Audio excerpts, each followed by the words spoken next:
4টা শাড়ি কিনতে হবে, 4টা গয়না কিনতে হবে। তার সময় এক একদিন একটা একটা করে শাড়ি পরবে, শাড়ি গয়না সবকিছু কিনতে হবে।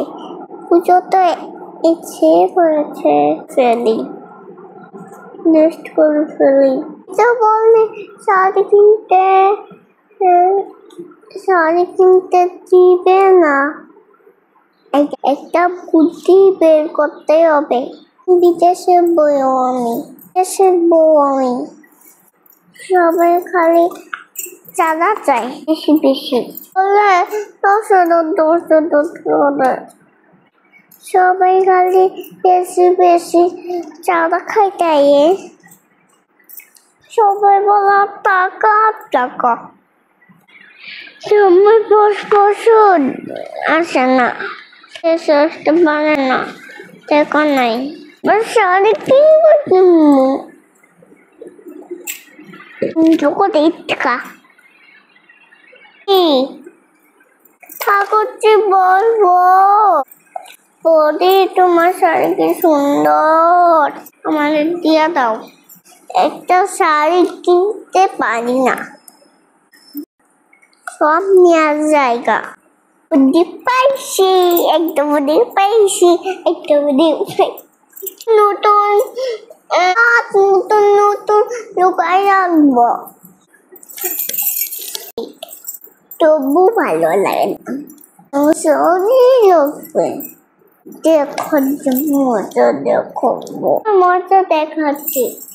পূজা বাবার বাড়ি চলে যাবো, যা চাঁদা দিতে দিতে শেষ, একটু ঘুমাইতে পাই না, চাঁদা চাঁদা পুরো এসে চাঁদা চাঁদা, টাকা নেই না, টাকা চাই। তুমি না কথা শুনলে তোমাকে জামা কিনে দিব না, পূজায় পুরান জামা দিয়ে পরামো। তোমার বাবা আমাকে টাকা দিতে চায় না, বললে জামা কিনা দিব, বললে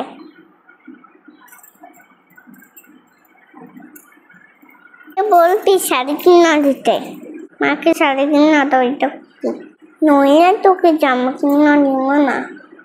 সবাই সুন্দর সুন্দর শাড়ি পরবে,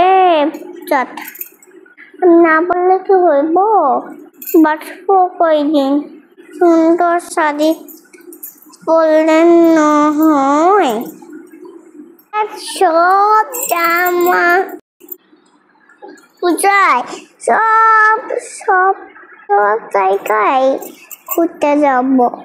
তোর বাবা বলছে শাড়ি কিনে দিতে হবে, টাকা শেষ, আমাকে শাড়ি কিনে দিতে পারবো না, এটা বলবে।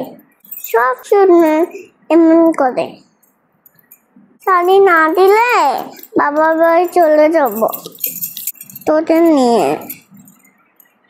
এবার লাল শাড়ি চাই, একটা জামদানি শাড়ি কিনবো, 2টা। পুজোতে আইসক্রিম খাবো, ফুচকা খাবো, অনেক মজা করবো, অনেক কিছু খাবো, অনেক কিছু খাওয়া। তোমরা